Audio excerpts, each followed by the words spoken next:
Humanity is on thin ice, and that ice is melting fast. The climate time bomb is ticking. The 2022 report of the Intergovernmental Panel on Climate Change details that humans are responsible for virtually all global heating in the last 200 years. The rate of temperature rise in the last half century is the highest in 2,000 years. Emissions continue to remain on an unsustainable growth trajectory. And at this rate, keeping global temperature rise under 1.5 degrees just won't be possible. In fact, if we do not change drastically, it is expected for us to reach this limit in just 9 years. Some research suggests even 4. Energy consumption is the largest contributor to global CO2 emissions, and this continues to grow year after year. If evidence linking energy consumption and excessive CO2 emissions is clear, why hasn't there been a reduction in our CO2 emissions? Why hasn't there been a faster transition to clean energy? And why hasn't there been more investment into renewable resources and their infrastructure? Well, this is because renewable resources come with disadvantage after disadvantage. High costs, low efficiency, unreliability, intermittency, the list goes on. Developments in these renewable resources are nowhere near what they should be if we were to solely rely on them. But either way, there are just too many inherent challenges for us to progress to a place where solar reliance could even become a reality. Let's take a look at some examples. Solar power. This is where solar technology converts sunlight into electrical energy through photovoltaic panels, as you can see there. In less than 40 years, there has been a 97% reduction in the price of these solar panels. So that's all good news. However, the production of these panels is extremely detrimental to the environment. Not only are large amounts of CO2 emitted in the process, but when refining silicon into polysilicon, a harmful compound, silicon tetrachloride, is released into the environment. This is usually just dumped onto neighboring fields, acidifying soils and contaminating local water sources. On top of that, to power a city the size of London, you need 4.6 million solar panels. This would take up 3,000 acres of land, so not really that efficient. Anyways, most energy harness is done around midday, which is when we receive most sunlight. But then energy demands peak at 7:30 a.m. and again at 6:30 p.m. So what happens? We go back to resorting to fossil fuels. It's not really that good. On top of that, PV panels need changing every 25 to 30 years. After that, then what? They end up in special landfills where they release toxic lead into the environment. So just again, more nasties. So for some people, solar panels glimmering in the sun is an icon of green energy. But I ask you, is it really? I'd argue no, and I hope now you would too. So what about wind power?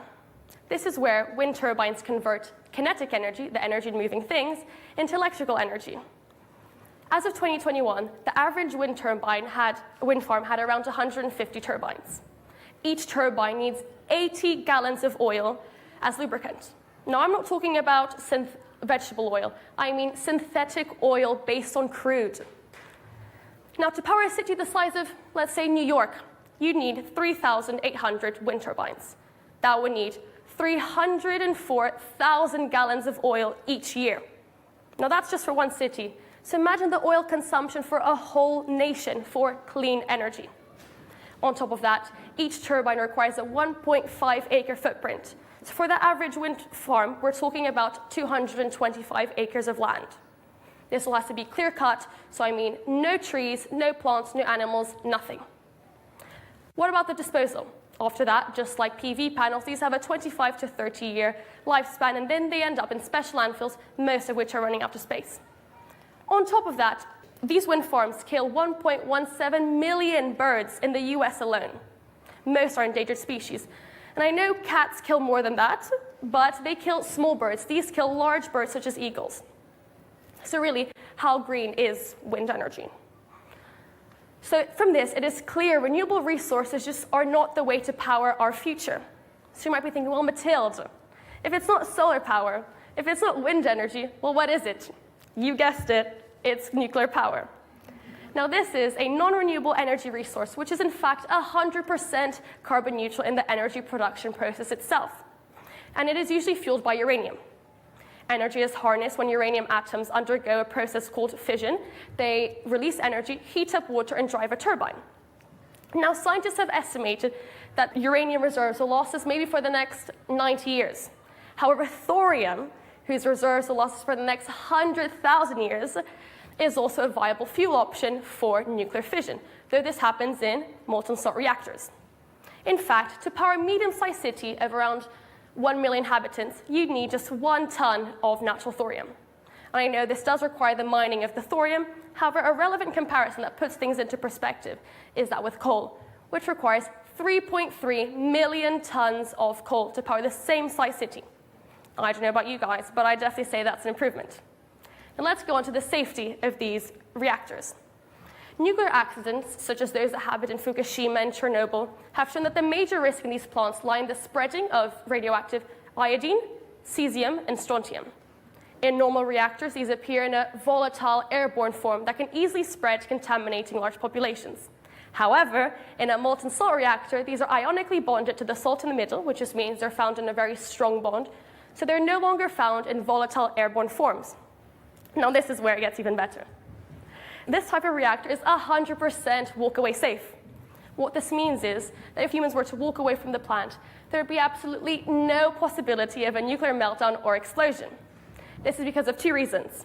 1, they're not pressurized and contain no water, and 2, they contain a safety mechanism called freeze plug. This kicks in when the inside of the reactor starts to overheat. On top of that, you know how getting rid of nuclear waste is such a big challenge? Well, in these reactors, spent fuel can be reused to provide even more energy on top of that. And then, only 97% of radioactive waste from these molten salt reactors needs to be kept for 10 years. And then only 17% needs to be kept for 300 years. So basically, 99.99% of that fuel is completely stable in just 300 years. So that's definitely great. And then the cherry on the top is the low cost of this fuel. A ball of thorium the size of my fist would be able to power the rest of my life at a cost of 10p per day. It can't get any better than that. Now, what I'm trying to say isn't that thorium-based molten salt reactors are the only solution, the best solution. But because it is a brilliant piece of technology, this is non-renewable, and it does have its downfalls. In an ideal scenario, we would be able to harness energy just like our sun does, through nuclear fusion. Though there has been major advancements in the past few weeks and months, this is still not a place where it would be economically viable, and its efficiency is not yet where we want it to be. The climate time bomb is ticking, and we need to act now. As we strive for a sustainable future, we must recognize that molten salt reactors powered by thorium fuel are a stepping stone in the right direction. The urgency of the climate crisis demands action now. Thank you.